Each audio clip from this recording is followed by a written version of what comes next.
اس کی کوئی نہ کوئی ایسی نیکی ہے جس کی وجہ سے اللہ تعالیٰ نے اس کا خاتمہ بالخیر کیا. ایک عام بندے کا، ایک گناہ گار بندے کا، ایک نارمل بندے کا، یہ کیا وجہ ہے؟ بیوہ کے پیچھے پڑ گیا. کہا مجھے بتا اس کے اندر کون سی ایسی نیکی ہے. بیوہ بھی کہنے لگی کہ مجھے اس کی کوئی نیکی یاد تو نہیں آتی، یہ تو باجماعت نماز بھی نہیں تھا پڑھا کرتا، کئی دن پڑھ لیا کرتا تھا اور کئی دن پوری چھوڑ دیا کرتا تھا، کبھی روزے رکھ لیتا تھا اور کبھی نہیں تھا رکھتا، لیکن تو بار بار مجھ سے پوچھتا تو مجھے اس کی ایک بہت چھوٹی سی نیکی یاد ہے.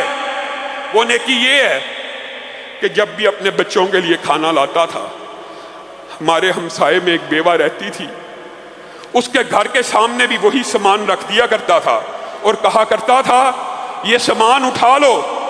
وہ بیوہ ہر روز جب کھانا اپنے گھر کے سامنے پاتی تھی تو دروازہ کھول کے ایک دعا دیا کرتی تھی، اللہ اس بندے کا خاتمہ بالخیر فرما، اللہ اس بندے کا خاتمہ بالخیر فرما. تو میں یہ سمجھتی ہوں کہ اس بیوہ کی دعا کی وجہ سے یہ سجدے میں فوت ہو گیا. لوگوں کچھ ایسے دوست بناؤ جو تمہارے لیے دعائیں کریں اور جن کے لیے تم دعائیں کرو. اللہ کی قسم بندہ مومن کی دعا رائے گا نہیں جاتی. مجھے بتائیے یہ جو محدثین ہیں جن کی دعاؤں سے عیسائی مسلمان ہو رہے، وہ جو بیوہ ہے جس کی وجہ سے ایک گناہ گار بندہ حسن خاتمہ کا شکار ہوا، کیا وہ خود جہنم میں چلے جائیں گے؟ کیا جن کی دعاؤں سے لوگ جنت میں داخل ہو رہے ہوں گے وہ خود؟ اور میرے بھائیو اللہ کی قسم یہ بھی ڈرنے کا باب ہے، یہ بھی ڈرنے کا باب ہے. کہنے والا سب سے زیادہ اس ڈر کا مستحق ہے. میرے بھائیو آپ سب بھی جنت میں چلے گئے، اللہ آپ سب کو جنت میں داخل فرمائے، لیکن اگر میں جنت میں نہ گیا میں ناکام ہو گیا. اگر آپ کے سارے گھر والے رشتہ دار جنت میں چلے جائیں آپ جہنم میں چلے گئے، آپ ناکام ہو گئے.